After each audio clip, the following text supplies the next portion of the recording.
This was the last dance of the night. Will you join me till the morning light? Dance the night away 'cause it feels right. You can't stop, no. You can't stop, no. You can't stop, no. I'm not upset. I'm just disappointed. You prospect now. I prospect. All right, guys, what's going on? I am the one, the only, the WOOKIE. Clearly, I'm not going to get this very simple thing that I ask for on a weekly basis, and that's fine. Not this week. Not this week, but we have we got the crew with us. We got Dr. Sheep, president of AABD, President and founding member. and founding member. We got Big Z, Hey. and we got Ewok. Hello, Keyforge community. Great to be back. He's always so rambunctious, that Ewok. Love it. How can you not be rambunctious? We've returned with limited sleep. I'm still exhausted. New decks. I mean, we are exhausted, but this is joyous, boys. This is joyous. So obviously, as you're reading, this is the post KFC, kind of our off the cuff feels. Celebrations. Celebration off the cuff. Keyforge feels. Celebration. Oh my God. Postmortem. I don't even. Am I even needed here? No. No. Let's just kick him off now. Let's just do that. You're gone. That's cool. All right. So again, kind of initial feels. I kind of want to start and preface this. I thought a lot about this today, and I want to preface this in thanking Ghost Galaxies. This was Ghost. Yes, There's no I know. IES. Can they add an IES just to make my life easier? Is that a possibility? No. All right. I just want to go ahead. I want to thank them. Obviously, this was a huge success. Like, I feel like it was a huge success. I had a lot of fun. Because I feel like we might throw fireballs a little bit, but like there's nothing. There's definitely some hiccups, some bumps, some.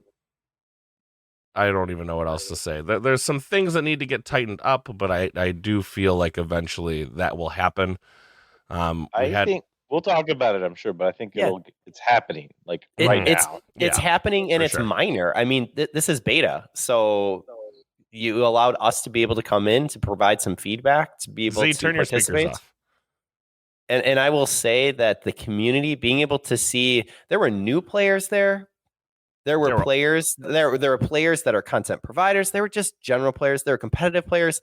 The mix that was there was phenomenal, and the vibe from the whole group was just absolute excitement and joy. So, there's some comments, some feedback, but overall, it was, standing ovation. Well done.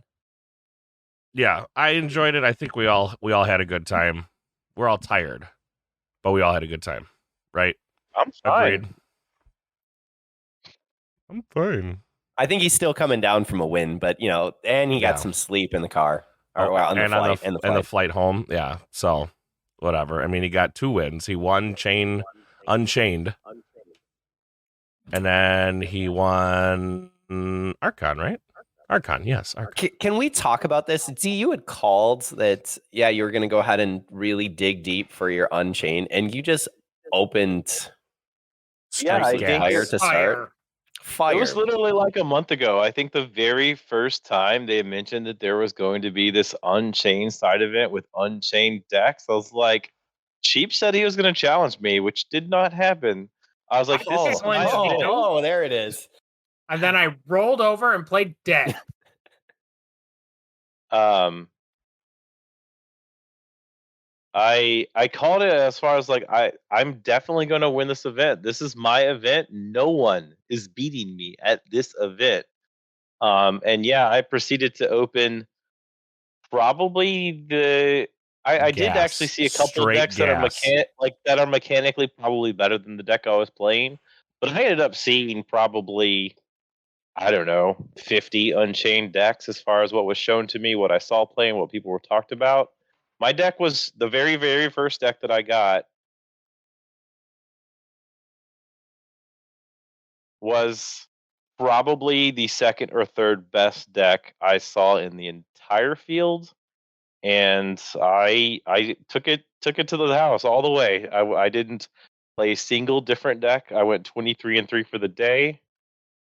Someone reported that I had 25. Maybe my count was off. Like I wasn't there at the end, so maybe they reported a higher number and I just lost count. Very, very possible. I don't remember what the final count was, but yes, Z took it down. Moving forward. What? That's all I get? That's all you get because your deck was absolute straight bananas. I mean, we can talk about it. Like I had Yeah, his deck is pretty exciting because almost 90% of what made it fire came from Woe. yeah, like that's one of the things I want to say before because we're gonna have a whole episode on WoW later in the week. But my deck had 36 cards, just like every other deck, but only 8 cards were in that deck were not from WoW, and those 8 cards, like all but one of them, weren't that big a deal. Like the other 7, like I could have gone without 7. Only one of them was functional to what I was doing to win my games.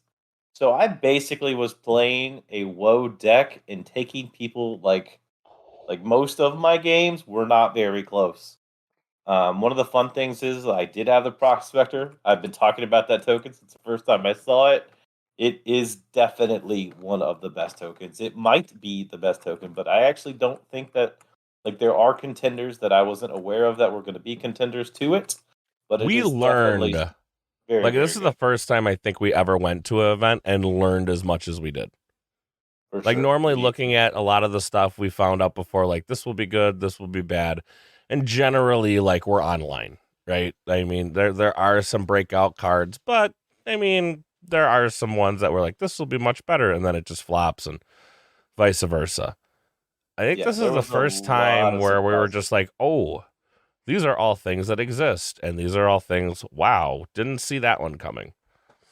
I think this is We'll the most talk about surprising it a one. lot later, and especially on Thursday. I think like there was a house which I don't want to talk about on this cast. There was a specific house that we had been ragging on quite hard. That literally, I think everything that was spoiled was only the bad stuff. So we'll talk about that Thursday. So tune in there if you want to hear about what house shocked the hell out of me. Sanctum. Right. Spoilers. Whoa. We're coming back from from Keyforge Celebration. We're leaving spoilers. I like this, boys. Good work. We've done enough Um, spoilers.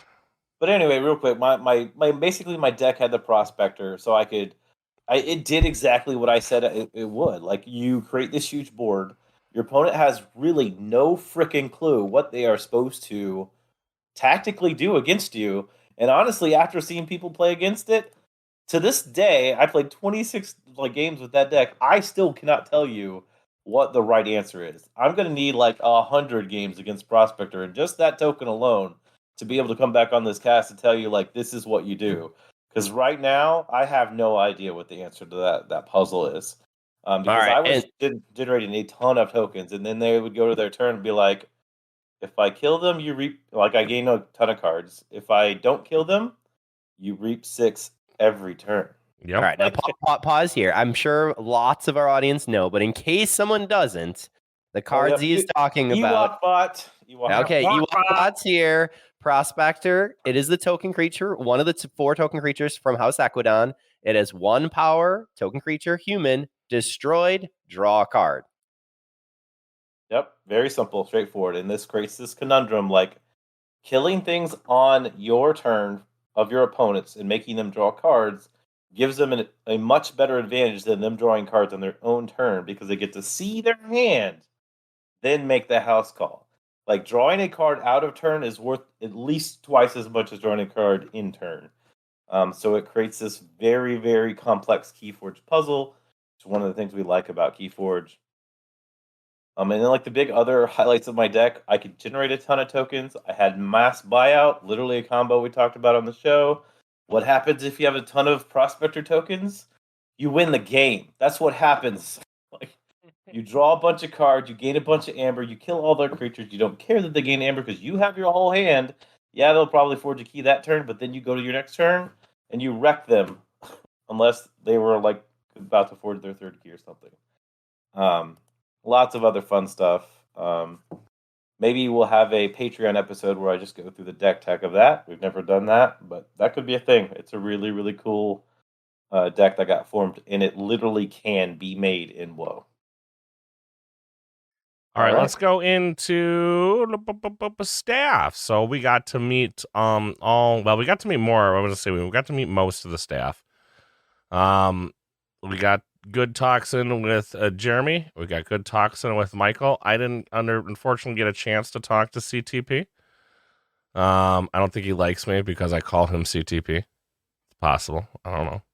Did either of you guys really get the opportunity to talk to him or not? No? Yes? I got about a minute in when I saw Drazkar talking to him, and I'm like, oh, I can go ruin that conversation. And I succeeded. And promptly did. Yep. And it's like, I got to go talk to the, he kind of looks around, kitchen staff and water. He knew the fireballs were coming. You know? I did get to talk to him for about 2 minutes. It was pleasant. I could tell he was a little bit distracted with the event. That was A lot going on. day 2, I think. But I don't remember who I was with, but I was with someone else that I was talking to before he walked up, and we both started talking to him. But before we walked away, I think it was Vargas. We met him in Kansas City. He plays a lot online. Before he walked away, he asked Christian if he could take a picture, not with him, but with both of us. So AC and CTP in the same room. I got to get a picture of this. it was a little weird. So You know who I would have loved a picture with? CTP and Dan. That would have been great. Just Sheep But and somewhere Christian there's together. a picture of me with Christian Peterson. So that's cool. Vargas, if you, I don't know if you listen to the show, but if you have that, please send me that picture. I would like to see that. So CTP said he would play games that weekend. I don't know if he actually did, but I think we did miss big time in not getting him over to Shredder. Mm.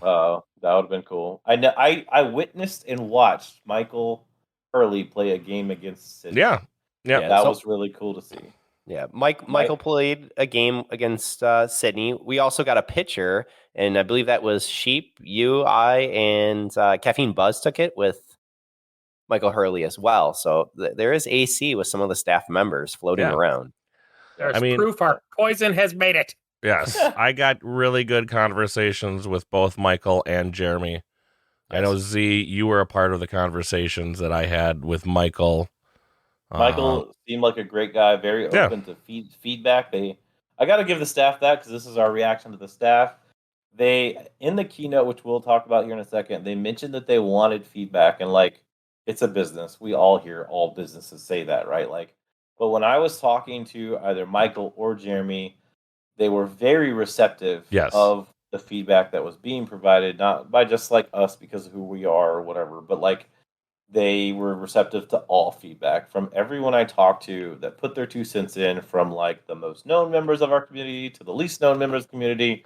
They were open to having those conversations, and I feel like everyone I talked to felt listened to. Yes. By what they were telling me about either a conversation with Jeremy or Michael, or I think a few people were able to talk to Francisco. I did. And all of the other staff that was there. I believe the person I had turned in my Unchained wins, he was like, "Oh, he gets another win." I think Alex, he was fun to just chit chat with back and forth. I never got there was another guy that was running the Unchained booth, as far as wins. I never got his name. I think he was the manager of the Game Center. I never got his name. Manager. But he was super nice too. Yeah. At the one, I think around my 19th or 20th win, he's like, "You're never gonna get another Unchained deck." I was like, "It's fine. I'm here to win this event." And he gave me a ticket so I could go buy another one, which I ran out of time on day 3 to buy. So I literally, in my collection of swag that I got from the event, I actually have a ticket to buy another Unchained deck still on me. So that's funny. It's there. That I'm gonna keep it as memorabilia. Maybe you can send it in. I would rather keep it at this point. That wasn't. I didn't get that for a loss. Yeah, I mean, I'll tell you, for the first time in a long time, with Keyforge at least, I feel like when I had a conversation, I had not to mention it was more even into some of it was more maybe not all revolving around Keyforge, right? Where normally when it was with, and nothing against Josh and Alex and some of the other guys, it was very much business, just business. We don't talk about anything unless it's revolving around business. And I had a good kind of chit chat with Michael and Jeremy that had nothing to do with Keyforge, which was, it's like, oh yeah, they are human. Yeah, that's right. Okay, these people do, they're human, right? But for the first time in a long time, I felt like things and feedback, because it wasn't just like a one-sided conversation where it's like, I think this, I think that. This is what we've realized. We got dialogue back, and not only did we get dialogue back, we then got like they were asking us questions where I was like, oh, Yeah. he actually heard me, and it wasn't just like, oh, you send me an email.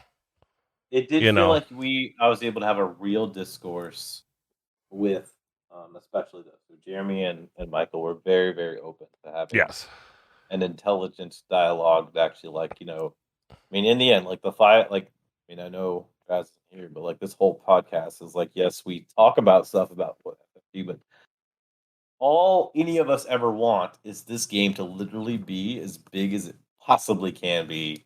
That way, everyone in the world can just play more keyboard, right? That is like a side agenda for our little cast here. I think. Yeah, that's always been the goal of this cast, right? To make Keyforge, and none of us ever got the feel that FFG cared. Absolutely. They're just selling decks. They don't care if people are actually playing the dang game. They just slinging money, printing paychecks, and then they dropped us. That's the feel I got. And I talked to Josh a lot back in the day. Yep. But all those conversations did feel one-sided.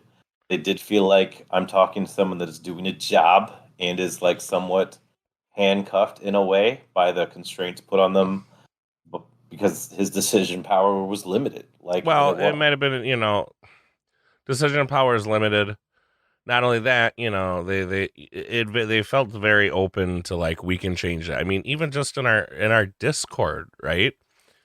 We have a whole Unchained, I guess, breakout. I really don't know what to call it now, but breakout where Michael Hurley's been very active over there, right? He's been talking about certain things and just kind of like, oh yeah, that's doable. This is doable. Yeah, that's doable.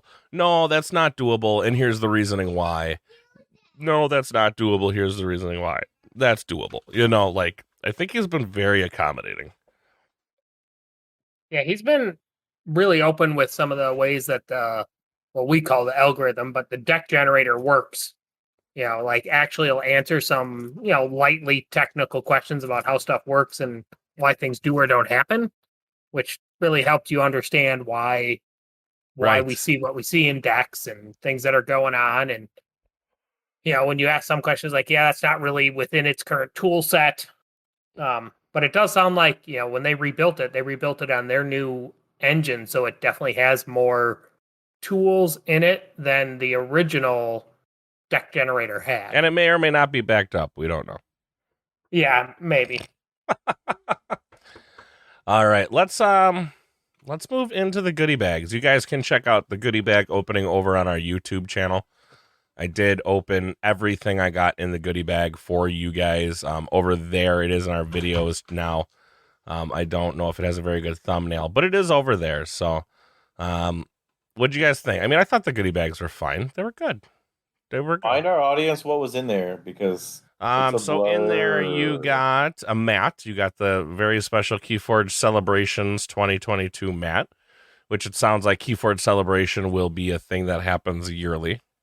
Just from the sounds and of it. As far as we know, that mat will not be represented anywhere else. As far as we know. Okay. It does say Keyforge Celebrations 2022 on it. So yeah, I know that not everyone here is a big fan of mats. I will say I thought the design, I really liked the teal color that was there. I enjoyed the design that was happening, the multiple representations of the houses that are on the mats coming from the Crucible. I thought it was a great token piece, and we saw people playing with it there. Yeah. As I said earlier, it had a wide range of people who are brand new to people who are just in the game center seeing it played. Right. Were able to go ahead and kind of witness and watch it. I had to flex and bring out my Keyforge Live mat. Goodness. A good chunk of the players I played against were playing on that mat, and they seemed very happy with it. Yeah.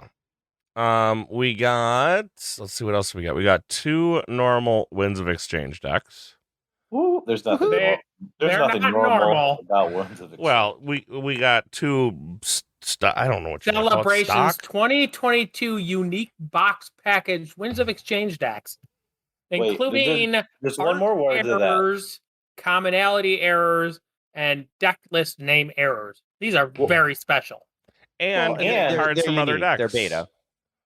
But yeah, Ewok's got it on put the nail on the head for me. Like, there was a big to do about first print run Coda, and there was like a lot of that. The decks that we just like got in our goodie bags and as prizing are like first alpha print decks as far as the decks that you can actually play in the world, because you can take these decks and one day play in a real event because they've got a code. They're real decks. This is like super first print. And you could say it's literally the first OP playable decks that GG produced for Keyforge ever. Yep. Do you think they could find something wrong enough in this where they would have to be like, yeah, we're not going to be able to allow those into standard tournament play and be like, everybody you got you're going to get 2 for 1. It's Basically, possible. I think that's theoretically possible, but I mean, like, we saw most of them. Like, we saw a lot that of them were played, right? Like, a lot of the decks were open for Alliance. A lot of them were open for Sealed. Yeah, And I guess we didn't see anything that seemed crazy. No, like 1-turn kill guarantee stuff. No, there wasn't anything that was major. I will say there was a minor glitch. That's actually how I was very lucky to be able to talk to Francisco, main programmer. The first WoW deck that I opened, super excited. I was waiting for my ABR match to start. We were trying to decide whether it was going to be WoW or Unchained, and I just couldn't wait as they were finishing up playing, some standard decks. I will give credit. The GG staff kind of opened that up early. We were waiting, and they're like, "Hey, we're ready. So come on and grab your decks." Definitely had nothing to do with the fact that Wookiee already had a bag open and was taking pictures. That would have nothing to do with it. Nothing. But my first deck that I opened had an extra card, and that extra card was labeled with a different deck name, but it was right on top. It was very, very odd. It was separate from the deck, and so somebody's third house was Sanctum, and you got their card. Yes, and I got their card. Now that deck, I will say, was pretty spicy. That was one of the better decks that I opened for the weekend. It was a lot of fun, but that led to a conversation with Jeremy. Hey, if someone's missing this deck, this card, I have it. And I'm like, what do you want to do with it? And then we kind of went back and forth, and basically I was going to hold it. Then we went off to the side, and I started to try and record, and he came and said, hey, can we take this back? And that's opened up a conversation with Cisco. They're still working through that, but honestly, I think it was only Sydney and myself that ended up having the 2 glitches. So small pool. It does look like, and in our Discord, Michael Hurley had said that there was reports of somebody getting I guess it was just Unchained decks with only half a gigantic creature. That sounds pretty awesome. Yeah. You see, like, that's part of what I thought Unchained was going to be. It was just like you could get just total dumb too. Although it sounds like he put a lot of time in preventing really, really unplayable jank from showing up. Yeah. I think it was also Vargas, actually, because I played an Unchained match against him. His deck did not have a token, and it was an Unchained deck, so no tokens, which is fine. No, Car's first deck was that way too. Yeah. So no. Like, let me finish. Like, but the deck itself actually had 2 cards in it. One did something with tokens, but didn't generate a token, and then later we found a card that did generate a token. So we did go, like, we actually talked to, I think it was Christian, and then Michael walked up at that point, because that's how Vargas and me were actually talking to Christian in the first place. So we did report that, and they actually wrote down in their notes, so they logged what that was. They even offered him, they offered Vargas to switch, a new deck to switch. He decided to keep it because it was actually pretty good in spite of that. So that's another thing that'll be addressed. So those decks that we have, and they did confirm, because this is something that y'all, I think, had disagreed with you on the cast. They do have WoW set up, so a true WoW deck, not an Unchained deck, cannot be generated without a token. I got that confirmed from Michael early. I don't know if we disagreed with you. I just think someone definitely did disagree with me. I said I could see how that could happen, and I was wondering if it would be a thing. It is confirmed it cannot happen. So what you're saying is you found a print error in Michael Hurley's work, and you're like, Christian, Michael Hurley screwed up. That's what was going on? That is not what I said. I was near. That's what I heard. We reported to Jeremy, and that is when they walked up, and then we talked to them too. Anyway, but yeah, so like that, we had a good talk about that. So it does look like even that is something that is not intended or will be happening in Unchained in the future. So like these first print run decks are going to be unique in a kind of first print run Coda way. Because like back in the day, you could get like the sacrificial altar, no humans. You could get the bear flute with no bears. Like there was all kinds of stuff in Coda first print. Names that no one ever wanted to see on a deck. Didn't see any of that. Yeah. Did you see Drascor's first one? No. Now I don't know where to find it. It was like, well, Jaskor will share with us on Thursday. yes, Yeah. It was pretty on point for being a drug dealer deck. What? Well, to shift us from that amazing topic, I will say that I found it interesting when we were talking with Michael Hurley in regards to why Aquadon seemed to come out more often in the decks than in others. And what I found, and this was with the Unchained, that for Unchained, they simply put in each of the different houses that were possible. So as House Aquadon only shows up in WoW, it had a higher probability of being chosen because it was still put in an equal amount for the other decks. And so that was interesting. I don't understand what you just said there. Yeah, So I don't see how that seems like it would make it less. No, it's not based on the cards. It's actually when you're taking your three houses, House Aquadon was put in at an equal rate along with every other house. So with Dis, with Mars. And you're saying you thought you're going to see it less because it's only been in one set. Correct. I thought that it would actually lean it a little bit more towards, how often does it show up or how many cards are in the card pool? But it actually just was equal representation, which I found interesting. And the other item that showed up, there were a number of Unchained decks that did not have a token. And that's primarily because all three houses were from older sets and they were not part of the new set. Now, if they showed up in the new set, then you got one of the tokens from the set. So those were just only if you got a token generator. Yes.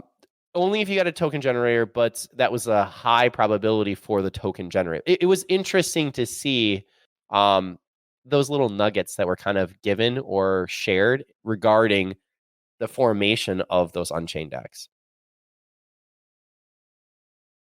Anyway, we're talking. Unchained is awesome.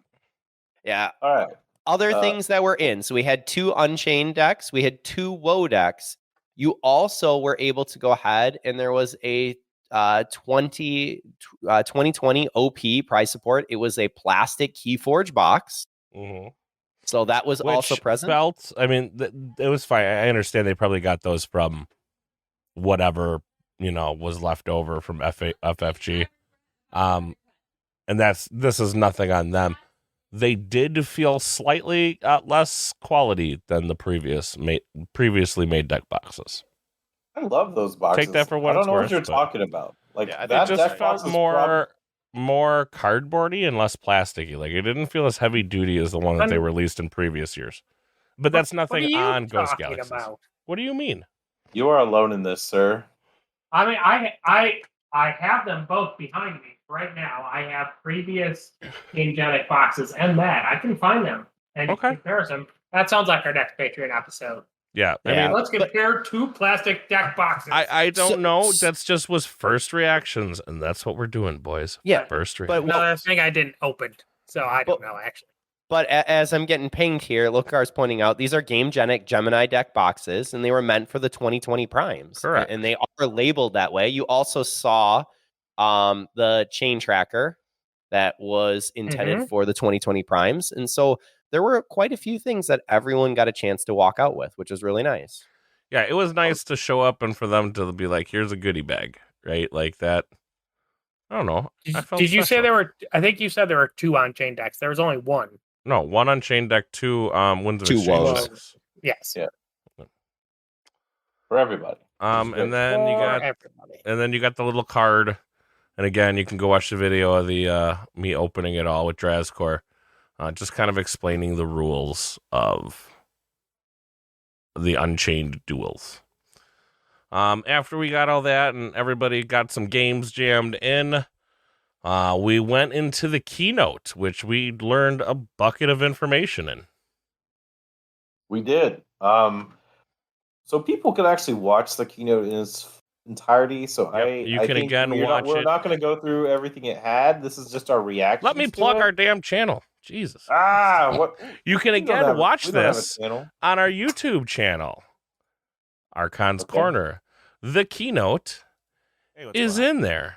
So you What? can go watch. Yes, I recorded I live streamed the entire keynote. So you can go watch that over on our YouTube channel. What's YouTube? Something for us young people to see. Yeah, no, I thought it was a great stream. We were in the second row. You get to see the back of Lokakar's head, and the whole time. we were able. We did try and keep it panned so that you could see what was on the screen versus Christian T. Peterson when he was talking. But at a certain point, we do shift it over. But I thought you did a great job with the stream. Fun, good information too. Yeah. All right. Well, this is reactions to it. So, Sheep, reactions to the keynote. Well, like the biggest thing to me was they announced OP. Yeah. It seems very, very aggressive, both in what they're promising and timeline. I agree. Yes. I am super excited for the goals. It does seem for a very, very small company, they are going to be very hard goals to achieve. But we're, I don't have the pictures up in front of me, but I think I pretty much got it by memory. We're looking at localized store play coming up. Actually, no, I don't have it by memory. So very first was going to be, I believe, store championships, correct? No, first level was whatever they called it, and Vault Keepers. And Joker's very sad that Vault Keepers has now been jankered from him, which is store level and like group level play events. Yep. So that's the first level. Then the second level was store champs. Then there was regionals. Then there was nationals. And then there was worlds, right? Oh yes, And, you're and then correct. off to the side is Vault Tour. Yes. Yeah. I think like one of the important things to react to is like there's a level of event where any player can organize. You will have to contact GG in some way we do not know yet, but it's called the Keybringer. Any one of us could do that, whether it's like through our local community, if we play in a store or out of a store. But that is like community involved people doing that. And then they have like what would used to be your regular weekly chainbound or bi-weekly chainbound, as will now be called Vault Keeper events. But that has to be run through a store or at least some kind of official entity. Yeah, it'll be interesting to see how all that's implemented. That's for a future cast, right? We just want to do initial highlights, and I just like they got. I mean, like really, they got 4 weeks at this point to have that put together, announcement made, and me to be able to like order it and get it there if I'm supposed to start this in January. Sure, that's for me. Like that's what we should have been going to as far as like the aggressiveness of it, and then like it's just nonstop, and that's beautiful. Like it goes from store champions immediately to regionals, then nationals, and then worlds. And they did actually talk about their involvement, which we'll talk about a lot in the cast. Like it does sound like their involvement is mostly the nationals, worlds, and vaults. Yes. And they will be less personally involved in regionals and store championships. Well, store championships, I expect them to be like before they send kit. Right. If we do everything else, but like, I am very interested in what regionals can and will look like moving forward. Because like even though what like we as a team, the AC team did with Keyforge Live would be more of a national level or vault type event. It definitely sounds like they're looking for like us type of community people to step up and assist with the regionals.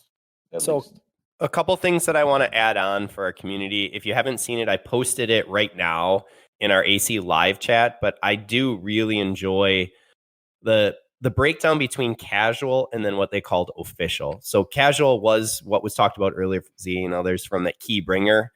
That is in your own local. That is honestly at your own table. So clubs, they have Vault Keeper events, which are there, and those are happening year round.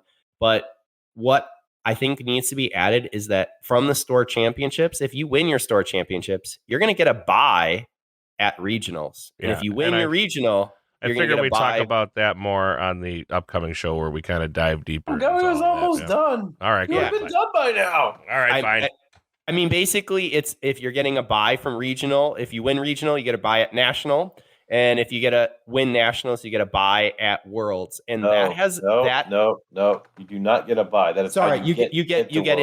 yes, you get one invite if you win your nationals. I apologize in the last one. That's But a big difference. that is a big difference in going through. The prize pool was significant. That's there. I think what's really neat to know for us is that national championships for the US, they've already announced it's happening for Gen Con. So that's something to kind of put on your calendar to look forward to be able to block off. And those are important dates to be able to know. They even said Worlds was going to be in November at Game Center where we just were. So, like, if you get an invite or you make it there somehow, some way, it's probably going to be around the same time in November next year. Like, it can't be too close to Thanksgiving. So, like, you're looking week 1, week 2, November, and that's going to be probably right around where we did it, right at like that 10th to the 14th. There's not much wiggle room in November because you're getting too close to Christmas, too close to Thanksgiving.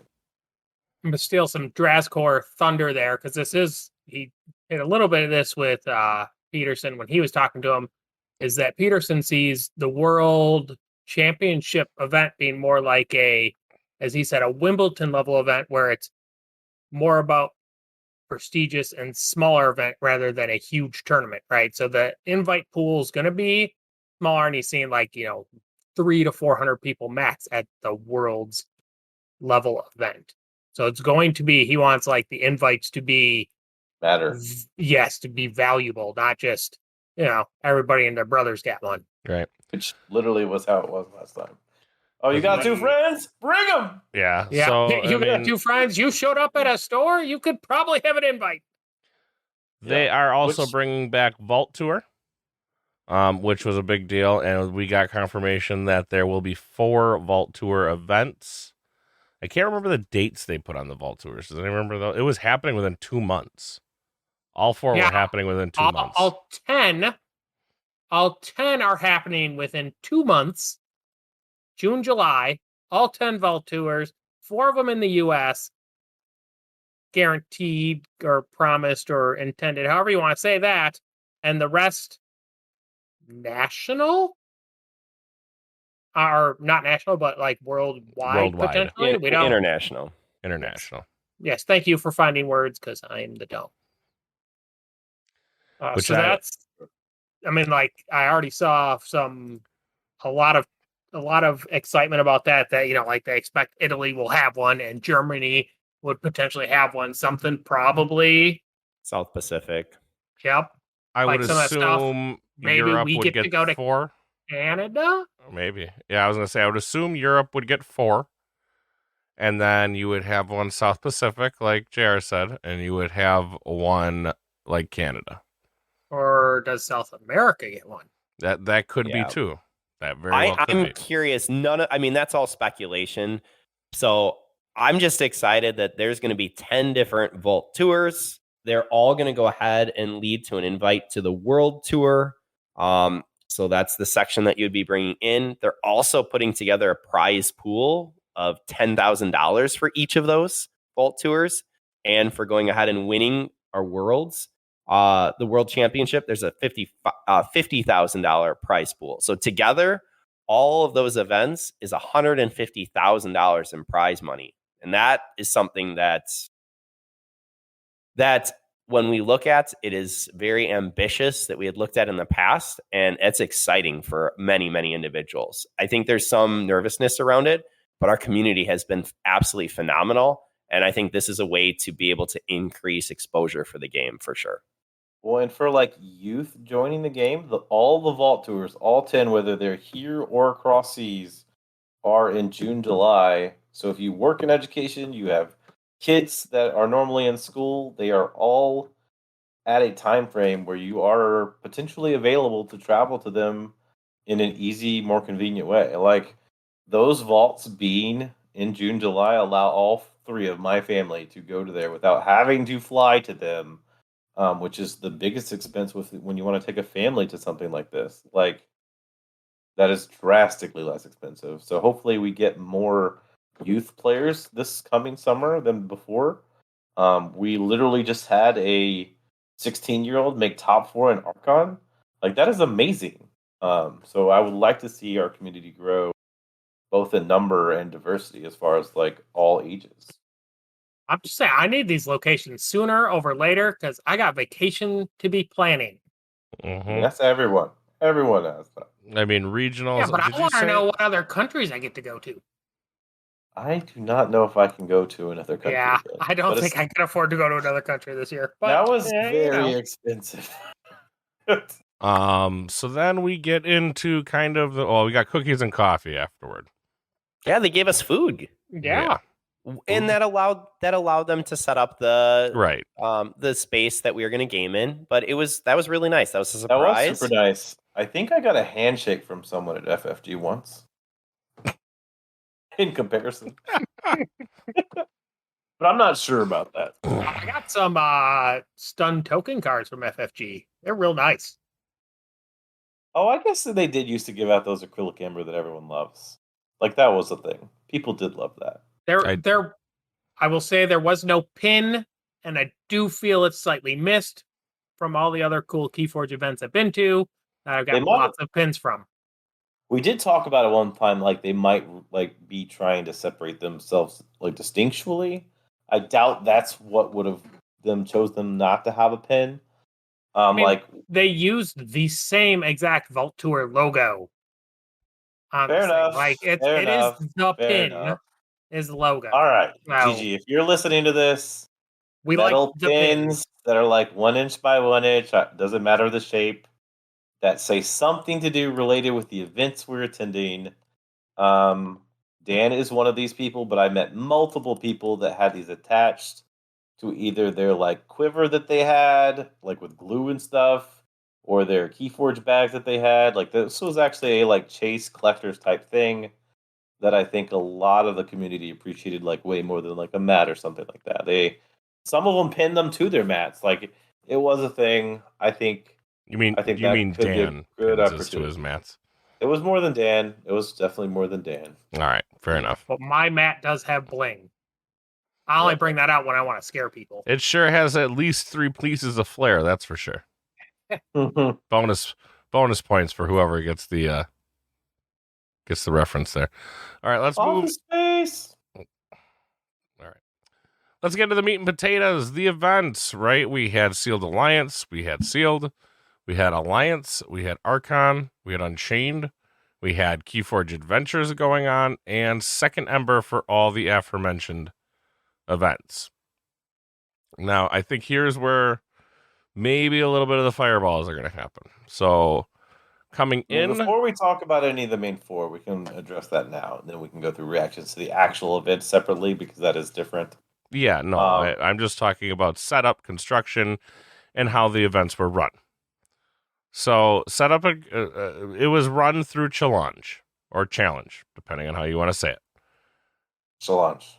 Challenge is the proper way to say it. Now, I thought it was a good yet bad idea. The nice thing about challenge is, hey, we set up, everybody was on their phone, not hovering around 2 to 3 boards to find out what table am I at, where am I going, who am I playing, all this stuff. It was on your phone, which was nice.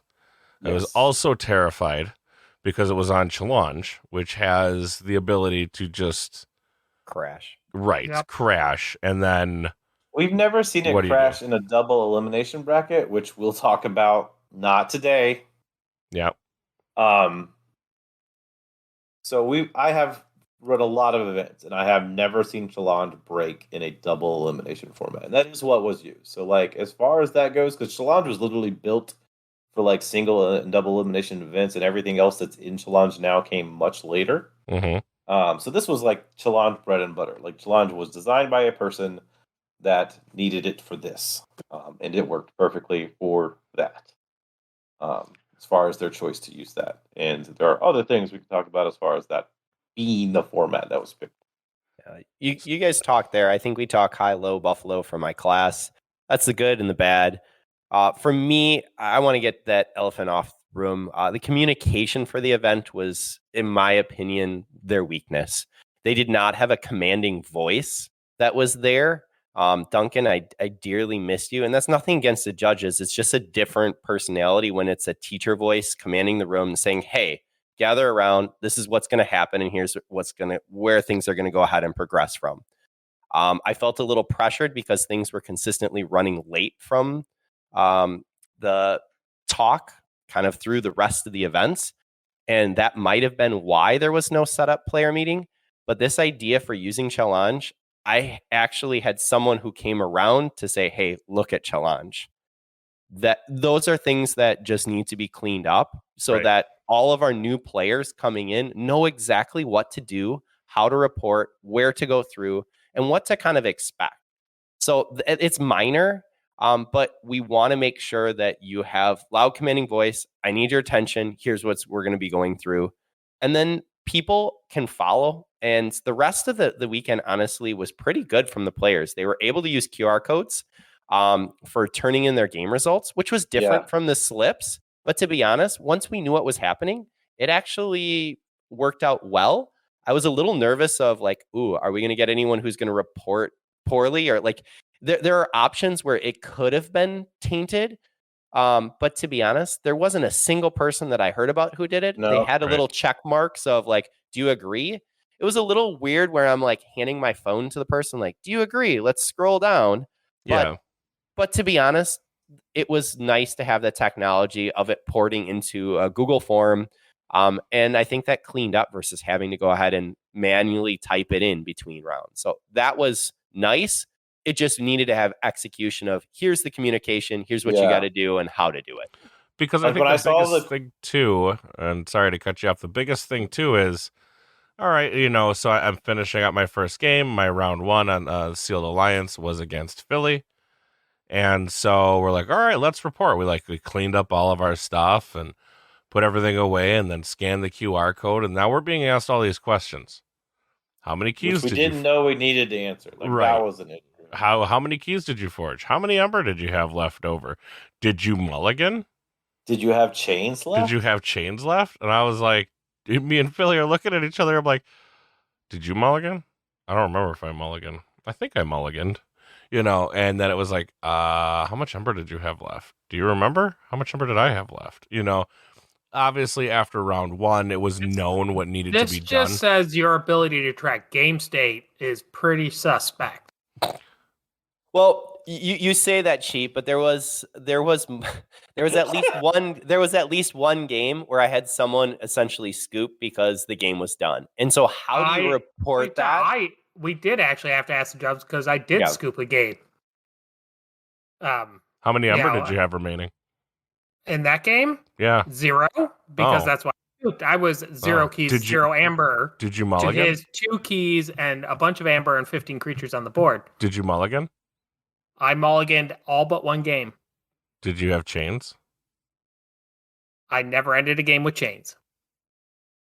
Now you're just showing off, and I don't appreciate that. I went ahead and you just be making crap up. What do you know?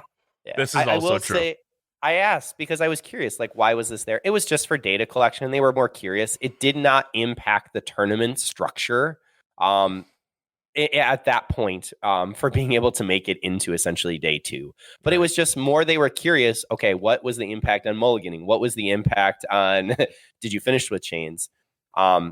So I wasn't too worried about the data, but it was a data collection. Guys, we need to stop everything we're doing. And I want everybody to look into who's the audience right now. I'm the audience? No, who's in the audience right now? Cloggin is in the audience? No. B-Hawk is in the audience. No. What did you walk away from your computer? Custodian is in the audience. Oh, goodness. I'm just looking at a ton of little icons. Joker is in the audience. Okay. He can Joker be in doesn't the listen to audience. podcasts ever. No. He's too good for us. It's too good for us. Well, we appreciate that Joker's here, along with all of our other loyal. Yes. Joker, fans if I and ever listeners. see you, I'm giving you a hug. I might also have some Sanctum stuff for you. Just saying. I might have kept you in my thoughts, my guy. But communication was, yes, like there were times where like you could see like this is a person that is saying something to me about the event I'm currently in, and I have no clue what he just said. Like not even a little bit. The speakers were not Yeah. up to the task in that room. That is true. Right. I mean, which is kind of hard to do without a mic. They did actually have a mic thing, but like they weren't going to get They it. had a giant screen. They could have just put the information up there. Like This is we also can true. read. Text is good. It is important to know that like a lot of this was discussed to them, and we mentioned this earlier in the cast. Yes. Like they were very receptive of this feedback. Like they know that this was an issue, and I Yeah, think, they were not defensive, saying like everything was Yeah. fine. They're like, "Yep, we'll figure out what to do." I do feel like 95% of what we're talking about and what we will talk about in detail at some point is literally already addressed. But like that's a big thing to see. Like we know they were using this as the testing grounds for like what their OP events are going to be moving forward, iron out the kinks and make adjustments. But to see they were like literally doing it that they're like on the floor with us was encouraging. Yes. Well, I think Z, you were the person who talked about when your game was being streamed later on, or like the top booth, like the games that were being streamed. Someone had said, "Hey, let's put it up on the big giant screen," and they responded Yeah. very, very quickly. And so all of a sudden, those players are no longer huddled around you. We were in the other room, and it was Yeah. in a big giant screen. That was immediate feedback. And again, that's Ghost Galaxy has been doing a really great job listening, Mhm. and then okay, what can we do? And they incorporate it if they can. And that was awesome. It was phenomenal to see that like it was a big giant event. We're watching the hand and it's a slight delay, Yeah. but it So- was so very what- minimal. What Jared's referring to is like Nova and me are in the finals for Archon. We're sitting down. It's like we've been friends for a long time. We've been on SAS forever. Like that has never happened. We've never had like a SAS versus SAS final. We talked about it forever, and like everyone was starting to crowd around our stage. Like it was getting to be a lot of people, and like someone was like, "Is there somewhere I can just go watch this?" And I heard that because I'm setting up the keys and everything. And like I could see like Hurley standing in the place where he could see both areas because there's other events still going on or something. And I was like, I waved. I was like, "Hey, can you put this on the screen?" Like, and he immediately like walked off, and I could tell that that's what happened in the other room just from like the noises and stuff. So like, I knew. I didn't know till later when I was talking to my buddy Zach that like there were so many people in that room watching. Yeah. I might have been even more nervous in the game. Like, actually, I was completely calm in game 1, game 2, but game 3 was just a nightmare. Well, you were racing the clock too, so As I said, a nightmare. But it was kind of cool, like to know that was like an experience that got to happen. Like we've never had that anywhere in any event we've had, to any degree like that. So that was cool that everyone got to do like have that experience. So Other positive pieces that I saw, the stage that Z just talked about, that was well set up. It was well lit. It was easy to be able to see when you were next to it. It was also easy to see from the screen. I'm curious for those who are at home, what the casts looked like for you, but it looked great from our end on the video footage and right next to it. So amazing job to all the streamers who took a ton of time and put out the content there. It just was really, really neat to be able to see. And I thought that section was very, very well done. I do want to comment on that too, because I was talking about this with my wife today, actually. When we were on the stage, because I've been at a top table before. I've been in a situation where lots of people are like staring, huddled around you. And like hopefully all of us out there that are listening get to experience that one day. It is quite surreal. But like until that event, Sunday, like you literally feel it. Like you feel the crowd because they are actually relatively close to you. and it's nearly impossible to block it out. So like you have to just kind of deal with that additional layer of pressure. Because we were on a stage, there is actually a good amount of distance between Nova, me, and the crowd. So we're like, game 1, game 2, like nothing existed other than the Crucible, my buddy Nova, and us playing Keyforge the best we can. And like that was great. Like having that stage in that setting was like a beyond vast improvement over the way that had been constructed before. So I do hope they keep that. I mean, I know a lot of venues literally can't support that.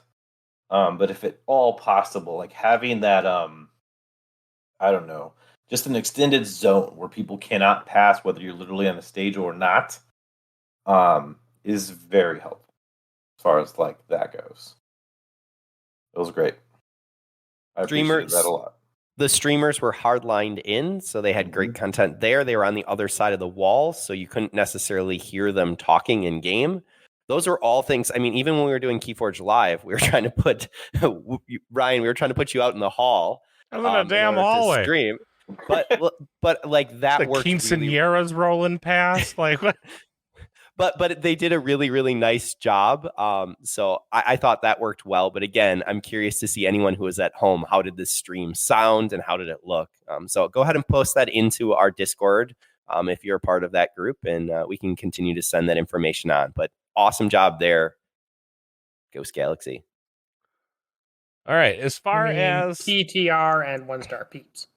Sure, correct. 100%. It was 1-star peeps and TTR who did the streaming. And yes, but they did a great job. As far as the running of the events themselves, I thought everything kind of went fine until we started getting people who went deep without losses.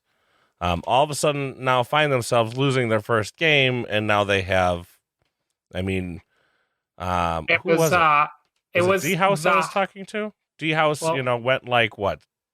4 or 5 and 0, 4 and 1, and then he gets his first loss, and he all of a sudden has this like 3-hour. He went 3 and 1. Well, and either way, he had like a 3-hour break in between now and his Yep. next game, just because of how it worked. That's what I did in Archon. I went 4 and 1, and I had 3 hours between when I lost that game and when I was going to play again. That's why you should just go 5 and 0. Thank you, Z, for that. Great insight. I did not draw better. Why don't you just win? Why don't you just win, Dan? Yeah, I failed to take our advice. I mean, like, I could just, do it your guys' way and be like 1 and 2 and be done in 45 minutes or whatever it was. I went 3 and 2. Get off my back. I don't know what went on. But it's, the true double elim bracket leaves big gaps, but that's not what we're here to talk about tonight. All right, we got Sealed Alliance. We actually talked about it before. Like, we talked about it in advance. Yes, because we'd done it. We know what we were going to see. Okay, Sealed Alliance, though. So I can't talk here. I did not play Sealed Alliance. No, I don't think I did play Sealed Alliance. Oh, yeah, Sealed Alliance. Did you play in Sealed Alliance? Yes, kind of. I toe dipped in Sealed Alliance. So I sat down at Sealed Alliance, and prior to this event, the worst record I have ever achieved in any like major event was 4-2. Oh, I was like, okay, I'm opening my packs. I get 2 decks, just like everyone else. The first thing I looked at, because I knew it's important, we've been talking about it like, a long time now, every week. It's like, what tokens do I get? So like, okay, I get Bot, which it's so bad at this very moment I can't even remember exactly what it does. It's cute. That's what it does. Walk Bot. Do you know what Bot does? The token? The token bots. Do. Searching. Right. It is not important. Gonna hook us up later. My other token is a token that we talked about on the cast. We went back and forth with, and in the end, I felt like it was going to be pretty good, and that was the Strange Shell. Strange Shell, I know by heart, is 1 power, 4 armor. It cannot fight, and it cannot reap. It has an action. Return it to your hand. So, like, this is actually relatively annoying and hard to kill, especially in WoW, because most of the kill is, like, damage, and 1/4 is a lot of armor. So this is like a weird archive for specifically the merchant house, because it's a merchant token. Occasionally, you could bring one of them back to your hand if you really needed to play it later because you're sacrificing a draw. And there is a linked creature that's a 4/4. When you reap with it, it allows these strange shells to actually reap or fight themselves. In the end, at least as far as the sealed experience goes, this token does not help you because you need to gain amber to win the game. It is completely random for the most part, given my deck was sealed, what cards are hitting the table as tokens. So most of those cards are not helping me generate efficiency, even if I was able to use the Strange Shell's ability to bring it back that turn. So I got 2 real bad tokens, and we kind of talked about this. Like, if your token's not good, your deck's probably not going to be good. And that was the exact experience that I had in Sealed Alliance. I got 2 what turned out to be subpar tokens. One, like, empirically just not great, and one that we thought was going to be better. But in summation, I'm having a much harder use case for it being good than I am for realizing in most decks it is just going to be bad. Yeah, and for our audience, bots did find so BO-T is a Star Alliance token, 1 power, action, use a friendly non-Star Alliance creature. Yeah, the fact that it's just 1 power, easy to kill, not elusive. Its ability is actually an action ability, not a reap. You're not netting amber in almost all cases by using that other creature. Like, better than your mollusk. yes, we still said it was bad. We said it was bad before, guys. It's still bad. It is probably the cutest token as far as that goes. It is a mat. We saw it in the Game Found campaign. Still probably one of the neatest looking mats. Oh, my token was fish, and that's gonna fight it for cuteness. Maybe. Yeah, I mean, Maybe. fish was up there. Fish is I will- literally a fish. Well, anyway, I went 0-2, and for whatever reason, my second game at 0-1 was on stream. I got eliminated at 0-2 on stream day 1, which I did get to experience the stage right there, which that was my first time. Like, hey, it's been a while since I've been live streamed. Like, probably whatever last event I was at. And yeah, there you go. You can see my 0-2 devastation, and then later my win. Literally the polar opposites of Keyforge experiences, all inside of one weekend. So go find it on our, well, wherever their YouTube is. I will actually second your top in regards to token creatures. I found that honestly, anything under 3 power really kind of went down in value. But and that's a whole. Sorry, under. Well, that's what I'm saying. 3 or under. But sorry if it was basically under 4. Really had a lot less power, and we can talk about that later when we get into WoW. But that's what I kind of discovered. My alliance setup actually ended up going ahead and having. When I looked at the decks, they were honestly both pretty poor. I only had 5 printed amber in one and 7 printed amber in the other. And I had 3 amber control cards. One of those was on play. It is a good Brobnar card. The other 2 were reap effects. And it just, I was looking at what can I go ahead and work with. So I went with the cute factor. I tried to go ahead with Blorb. My deck spit out tokens. And that was how I looked at game 1. And I actually ended up facing Nova.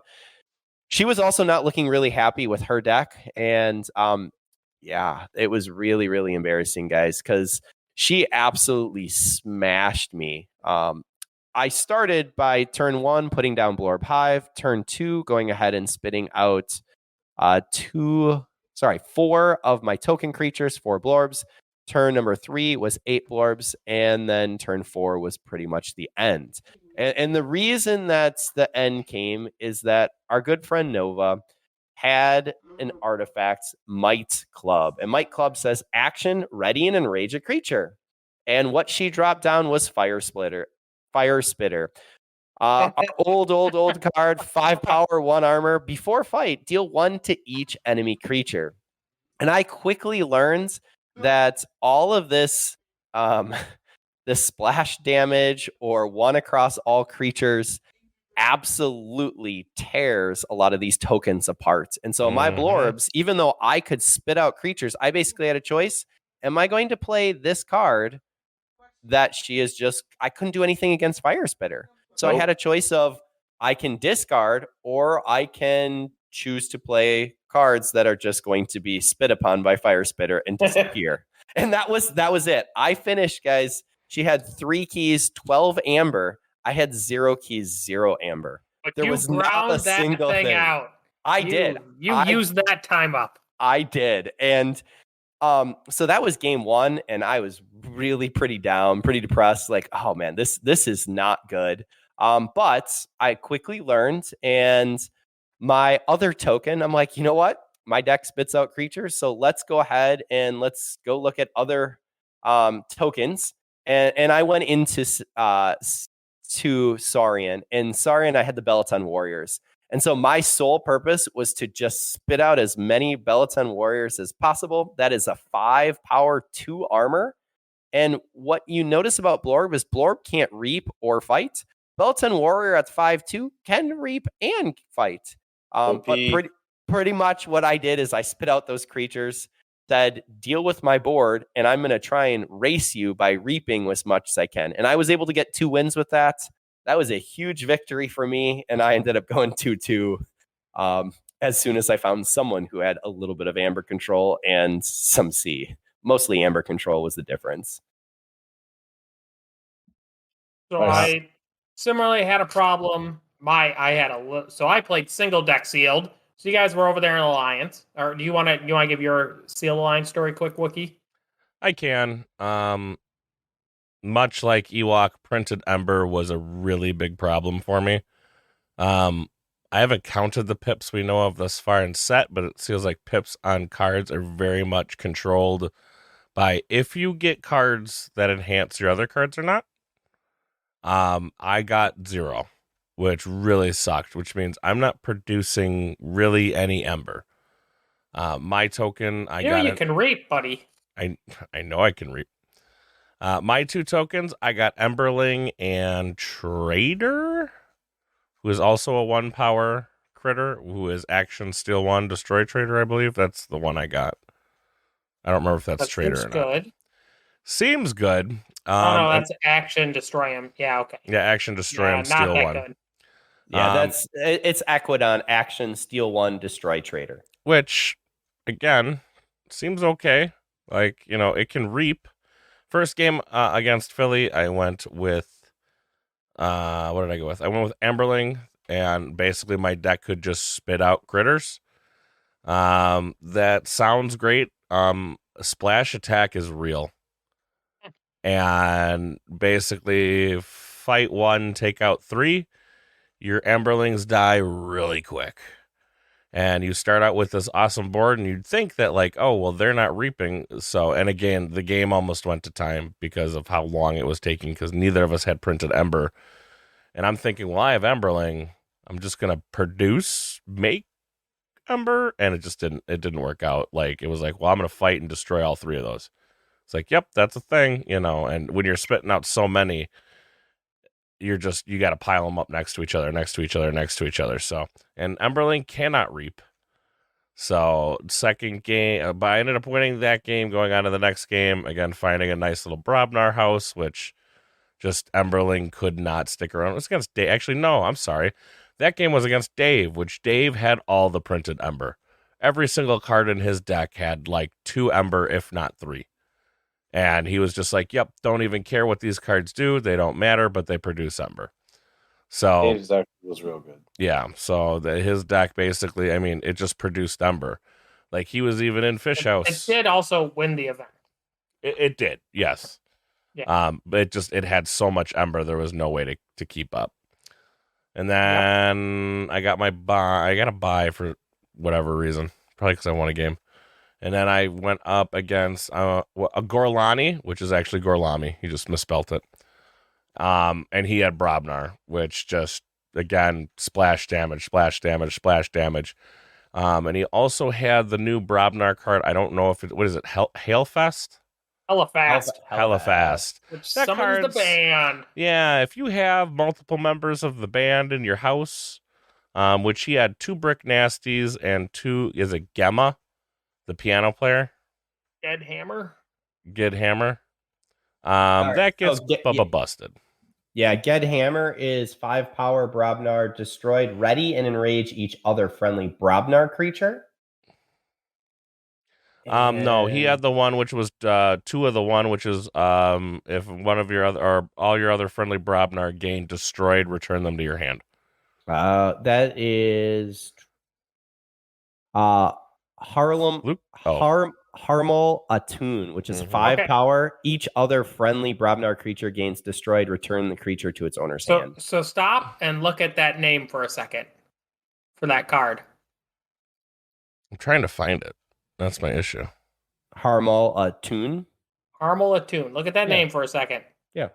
Harmal Atun. Why does that sound so familiar? What? Nothing. It's an anagram for Aaron Holtum.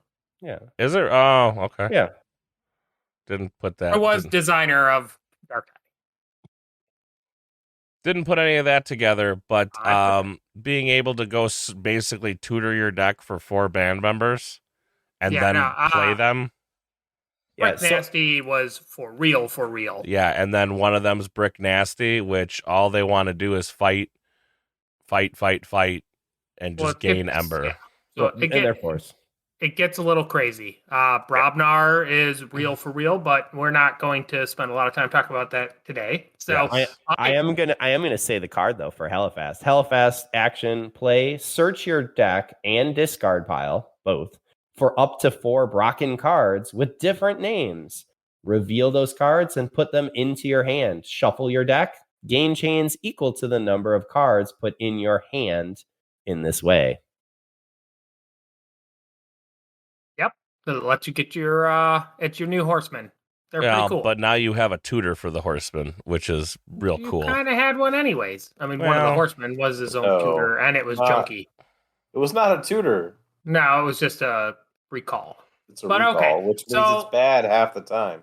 Yeah. So I anyway, in reaction though to Sealed Alliance, I got eliminated super quick.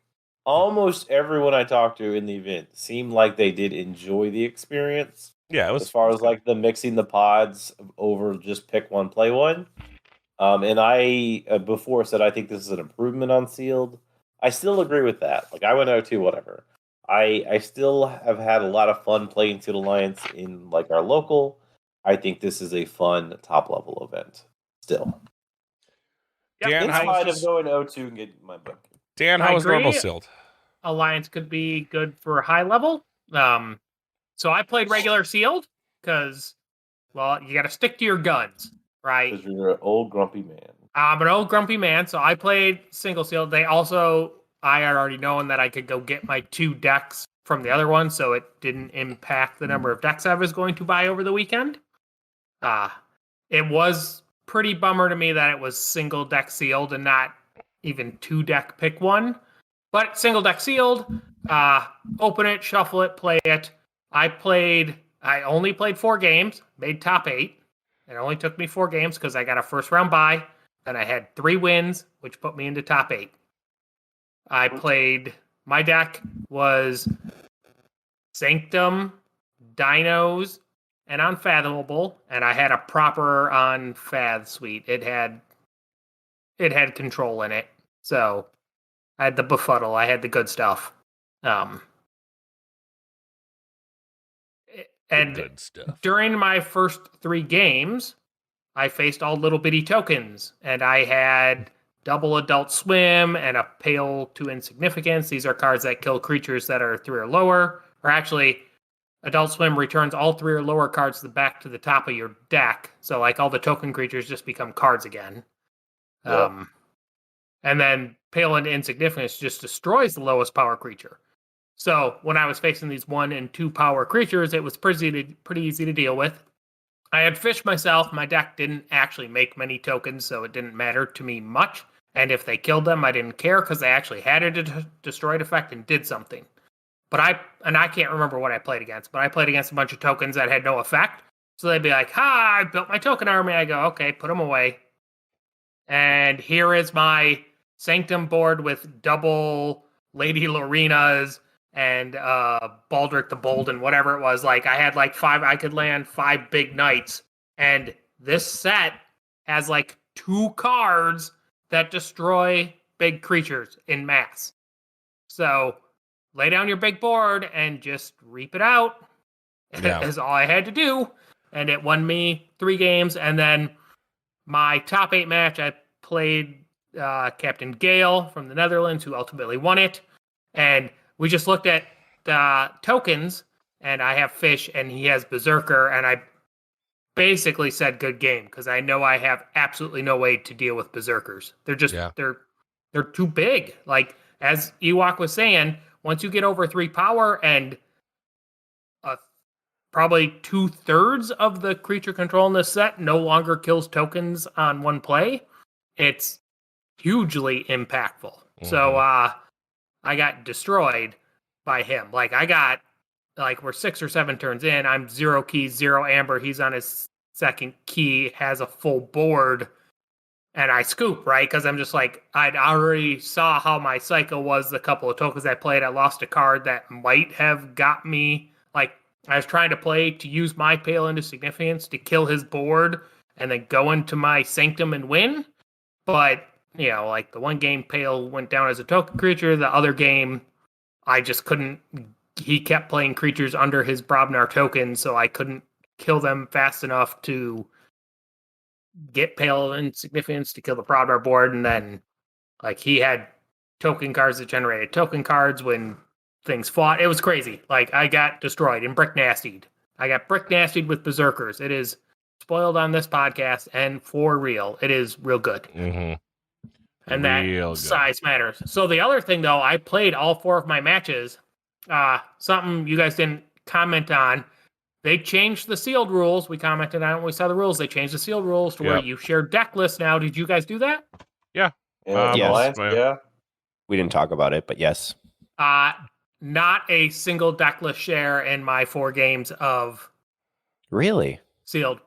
You know, like I've sat down with my opponent. I'm like, if you want to share deckless, I will. But I'm like, I don't care to. And they're like, yeah, me neither. We are true purists over there in non-alliance. We don't want to share deckless. We don't want to play no alliance. They buttoned up their shirts all the way to the top button. It's supposed to be. But I think this is great. We now have Keyforge for everyone. If you want to be a fogey like Sheep, you can go play at his event. If you want to be part of the new age of Keyforge, you can come play with me. Like it's Keyforge for everyone. I do feel that sealed should still be hidden. I don't care if you're playing Alliance or standard sealed. I still think it should be hidden. I think you did hit on something that kind of bothered me. We talked about it. I think that it's in the works. And that was with the double elimination. There were quite a few individuals who ended up with a first round bye. And we see the tournament structure where if you win your store champ, you get a bye for the next level up. That bye actually has some pretty big significance in that tournament structure. It hurt if you went ahead and had to play in the first game and others were just taking a bye. It also really, really, really hurt you if you take a first round loss. That gauntlet grind you go from a 5-round day to like again. We'll talk about that later. I know already been addressed though. It has, but like the impact for Buddy Zach, like there are some things that they're working on, but those are some structure items that we have to be able to talk about. Yeah, not here. Okay, so regular Alliance, which none of us played. Well, wait, sealed feel like. So Sheep, like, how did you like? We're here to react to like what the experience was. Oh, how did you feel about playing sealed? Even though they chose one deck for this event, because that's what they advertised, we did get the tournament rules right before this, like literally. Yeah, the day we'll be able to do multi-deck. It does say that the TO chooses the number of decks, so it literally could have been any number of decks. It's up to the organizer of that specific deck. Like, I don't even know if it cuts off at 3, but anyway. Like the organizer chooses that number. So it does not actually have to be one. We already know that's been addressed. In general, how did you feel about sealed Keyforge as it was? It's sealed Keyforge. It's fun. Set balance has got me significantly concerned for in-set play for this set because of the way the creature control works versus the tokens. You're gonna be real sad when you open any Sanctum token, except the one that's capture one on play. That one's okay. Any of the other Sanctum ones are bad. I actually, after doing this in sealed play, I don't think you're gonna want a Mars token. Any of them. They're all bad. I thought Scientist was okay if you can get it to live. But getting your researcher. Researcher. I'm sorry. Yeah, I didn't mean researcher. So researcher, 1 power Martian scientist, Omni, which is why they're looking at it. Reveal a Mars card from your hand and archive it. So I played against that. I killed it. Yeah, I mean, if they have significant token generation and can get enough out to where you're not killing all of them. I think that researcher in set, because of the splash and some of the cards that are there, they're in real trouble. But I think out of set, I think they stand a much higher chance at being successful because of their omni ability. Well, you say Kurzap, but honestly, you're not seeing that Kurzap. I think that spamming tokens. Darts. I think spamming tokens will definitely be something from this set versus out of set. But that's a whole nother talk. We'll be talking about that on Thursday. Alliance. None of us played in Alliance. So I think Alliance, interesting thing, in top 8, there was at least one deck from every set in top 8. Yes. Well, and I think the meta in the top... Woe doesn't count. Yeah. And the meta in top 8, I think, was very far from what all of us had talked about, what we thought Alliance was just going to be. Yeah, it was very different. Really? I didn't hear that. Out of the top 8, I think there was 4 that we... 4 of the top 8 were, some kind of... No, 3. 3 of the top 8 were some kind of OTK-driven... style, but all 3 of them were very different from each other. The one that ended up winning had nothing to do with OTK. It was entirely MM value to pip level insanity combined with jar. Yep. And then the other 4 were very normalized decks. They're just I went to my collection, I made an A-tier deck out of what I owned, and I played Keyforge with it. That's... Now, I wonder if a lot of that has to do with time restrictions, too. Because remember, we only had, how do we get a month before we knew this event was out? I mean, there's some of that, but, all of us on this cast were thinking, the most of the meta was going to be the other, those 3 decks. And it wasn't. It just wasn't. I think Wookie is right in that people would have played more of one-turn kill stuff, but they don't own a good triple Battlefleet Key Abduction deck. Yeah. If they owned one, they would have built it. But there's only a few we know that are good, and you have one, and there isn't that. Our teammate has one. Yeah, I get it. But that's something to be said. We super discounted the actual amount of these things that actually exist in the wild. Well, there really aren't that many. You also are just talking about top 8. I mean, how many one-turn meta Jenka garbage things were in the field? I don't know. What was interesting? Shout out to Hater who made top 8 for Archon Alliance, and shout out to Ben the Monkey who rode up with us and we hung out with in the room all weekend long, and we've been to a couple other tournaments. Talking with Ben, I thought it was very interesting, his deck and kind of what he was going ahead and running. It was not the typical Alliance deck that I was initially imagining, but he was getting value, and he talked about the matchups with us, what he was able to go ahead and pull off. So that we can post on the actual Discord, but sometimes it's just what you run into and what you end up facing and what the counter is. Do you have that paper or do you have the scissors? Or is, those matchups really did change. I know Ben was sad when he ended up facing his top 8 match, but there were some great decks, and there's some other decks that I would see in many different collections, and I think that he played the deck very, very, very well. So that's what Alliance is. I mean, I think it's going to be different when people have more time to plan, right? This was very short notice. To plan, I think to play, to practice, to be able to get reps on it. I agree with that. The more people are able to practice Alliance at a real level, you'll see it evolve. But like what I'm saying is, I think it's at a state where it is not in the end going to be what we originally thought it was. Even if they add 0 more restrictions, which I think there is the chance we'll see 1 more restriction. I don't have inside knowledge on that, but I do feel like Control the Week will be restricted to like 2 cards or something. But anyway, even if we don't see that, I think the meta we saw at that initial burst is so diverse that there is room for more diversity with practice, thought, and piloting as far as like ways around different win cons. Mm-hmm. So I think it could be fine without restriction, although I will still be shocked January 1st if Control the Week is not on that list. Like, it has been one of the most, I don't know, people have been complaining about Control the Week locks since the game. I wonder how much we saw Control the Week. All I know of is the one deck that came in second, and there was 4 of it. It was real. It didn't end up winning, but like, it's a thing, and it's a common. So that like it's unlike some of the other stuff we just mentioned, which are legitimately hard to find in the world. It is not hard to find a deck with 3 Control the Weeks. Yes, probably a little harder to find 4, but there's still going to be a lot of them because there's a lot of Coda printed. But 3, I don't know. It's going to be in the thousands. There's going to be a lot. Okay. So what do we want to say about the Archon event, which we all played in? Z1. Unsatisfactory end. I was in, yes, that was unsatisfactory. Unsatisfactory.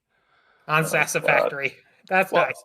I think what really needs to be said is that Wookie and I both took it from the wormhole. That's what needs to be said. This is true. Goodness. He was on the path. He was on the path. If he would have got 1 more win, he would have had to then face me. The ultimate AC boss. I did hear that Z, you took revenge for us. Because I was always sitting near him. And like, so as this kept happening to y'all, I was constantly listening to him like, yeah, like I just faced this one AC guy, knocked him out, faced another one, knocked him out. I'm like, he finally sits down in front of me and is like, okay, now you get to face me. Let's see how your luck goes here. And it did not go well for him. He played very well against me. It was great. We had been talking right before the event, and then we got set up with each other. But it was great to see D-House there and to play him. D-House played very well. I had one tough match. It was not one of them. So. Oh, jeez. Come on, Z. We talked about this. I'm the mean person on this show, Z. Yeah, come on, Z. Some people I maybe have. D-House is a great guy. He's a little too cocky. I'm like, you just gotta ignore. Maybe you are too cocky. Am I? He is. Yes, you need a little bit more humble pie, my friends. Guys, I've tamed way down from when I was a kid. I mean, I had out of the deck pool that I was offered, I probably had the worst of them.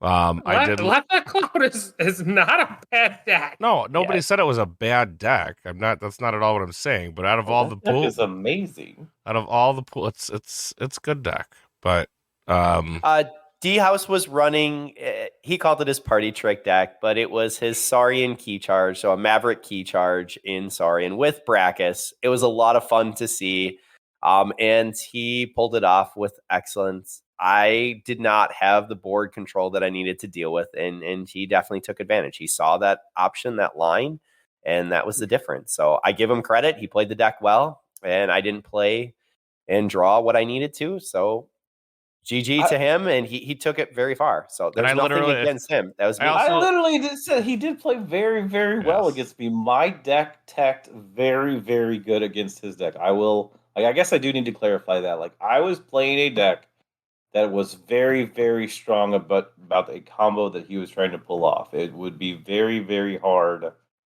to win that match without a lot of luck. And it did not come to him. Be fair. All right, let's move into Unchained. Oh, he Unchained didn't was react. I had a blast in Archon, obviously. Archon's always been what it is. If you want like the best players playing the best decks that they can, seeing what happens, that's always what single Archon's been advertised as. I think that's exactly what we saw. I am with the need to cycle decks out, though. There's a lot of similar stuff in this field that I've seen before. Oh, and yes, Coda's still dead because I'm the only fool who managed to get one to the end.